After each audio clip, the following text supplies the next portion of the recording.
तत्त्वं युवानं वर्षेष्ठान्ते वसदृशिगणैः आवृतं ब्रह्मनिष्ठैः आचार्येन्द्रं करकलित मुद्रमानन्दरूपं स्वात्मा रामं मुदितवदनं दक्षिणामूर्तिमीडे।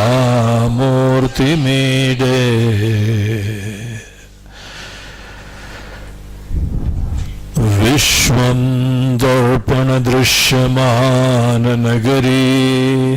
तुल्यं निजान्तर्गतं पश्यन्नात्मनि मायया बहिरिवोत् भूतं यथा निद्रया यः साक्षात् कुरुते प्रबोधसमये स्वात्मानमेवाद्वयम् तस्मै श्री गुरुमूर्तये नमः। श्री दक्षिणामूर्तये।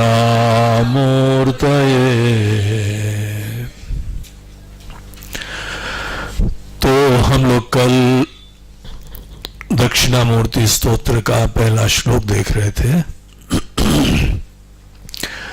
भगवान श्री आदि शंकराचार्य जी की अनेकों रचनाओं में दक्षिणामूर्ति स्तोत्र को बहुत ही ऊपरी स्थान दिया जाता है।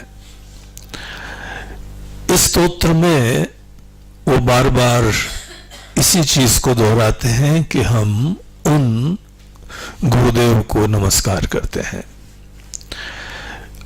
हम लोगों को जीवन में गुरु का महत्व बचपन से ही समझ में आता है, लेकिन गुरु के बारे में हमारी क्या दृष्टि होती है ये भी सतत परिवर्तन को प्राप्त होता है। हमको प्रारंभ में, जैसे हम लोगों ने कल देखा, माता पिता भी हमारे गुरु होते हैं। हम जब नहीं जानते हैं किसी भी चीज को और कोई बड़ी करुणा से, बड़ी आत्मीयता से हमको उस चीज से अवगत कराता है तो कितनी मुक्ति मिलती है। हमको पीड़ा है और किसी ने हमको राइट औषधि बता दी तो कितना मन के अंदर समस्या से निजात प्राप्त होती है। और यही जो है हमारे समस्त गुरुओं का योगदान होता है।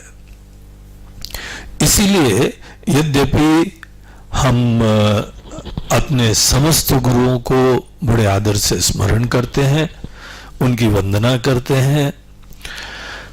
ये तो टीचर्स डे आज जो मनाने लगे हैं ये अच्छी बात है, ये इसी चीज का रिकॉग्निशन है। लेकिन हम लोगों के देश में गुरु पूर्णिमा का पर्व अनादिकाल से चला आ रहा है। आज टीचर्स डे मनाते हैं, वो अपने जो पहले एक राष्ट्रपति थे, पहले नहीं बल्कि बाद के थे, डॉक्टर सर्वपल्ली राधाकृष्णन जी, तो बहुत ही महान शिक्षक थे, धर्मनिष्ठ थे, विद्वान थे, दार्शनिक थे। उनकी स्मृति में आज जो है वो मनाया जाता है। तो जिस बार जब हम लोगों की इंडिपेंडेंस हुई तो लोगों ने इन्हीं को देखा और उस समय जो राज्य चला रहे थे उनके नजरों में केवल यही पड़े। हम लोग के वहां पे भगवान वेद व्यास जी का जो योगदान है वो अकल्पनीय है। और सुंदर तो ये होता है कि पूरे देश में ही उनकी हम जयंती को ही शिक्षक दिवस मनाते, लेकिन एनीवे वो यहाँ पे हमारा विचार का विशेष बिंदु नहीं है। हम ये बताना चाहते हैं कि हम लोग अनादिकाल से अपने शिक्षकों की वंदना करते हैं। आप गुरु पूर्णिमा के दिन विशेष रूप से अपने माता पिता से प्रारंभ करते हुए जिन जिन लोगों ने आपके जीवन में अंधकार दूर करने के लिए अपना योगदान दिया है, अपना प्रेम, अपनी करुणा का परिचय दिया है, हमको एक संवेदनशील व्यक्ति की तरीके से अपनी कृतज्ञता की अभिव्यक्ति अवश्य करनी चाहिए। ये किसी भी संस्कृति में संस्कृत लोगों का लक्षण हुआ करता है। ग्रैटिट्यूड होनी चाहिए, क्योंकि आपको पीड़ा याद करते हैं ना तो ग्रैटिट्यूड होती है। जब नहीं पता था और भटक रहे थे और किसी के केवल मार्गनिर्देशन से क्या मुसीबत का झमेला सब खत्म हो गया, तो बड़ी कृतज्ञता होती है। इसीलिए ये बड़ी महत्वपूर्ण चीज है। लेकिन हम लोग एक ये भी चीज देखते हैं कि हमारे गुरु के बारे में जो अवधारणा है वो भी सतत बदलती रहती है। आज जो कोई भी व्यक्ति अपने धर्म गुरुओं के बारे में सोचता है, हम लोग के ऊपर बड़ी ईश्वर की कृपा है कि अनेकों लोग हमको ज्ञान देते हैं, कथाएं सुनाते हैं, प्रेरणा देते हैं, नैतिक मूल्यों से अवगत कराते हैं, जीवन के सत्य से परिचित कराते हैं।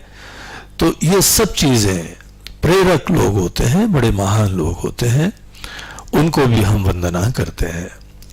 लेकिन जब हम किसी गुरु के पास जाते हैं तो उम्मीद क्या करते हैं, दृष्टि क्या रखते हैं उनके बारे में।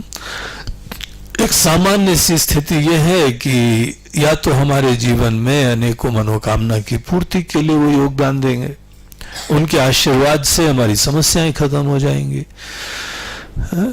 या हमको जीवन में कुछ नया ज्ञान मिल जाएगा जिससे कि हमारा जीवन और अच्छा चलेगा।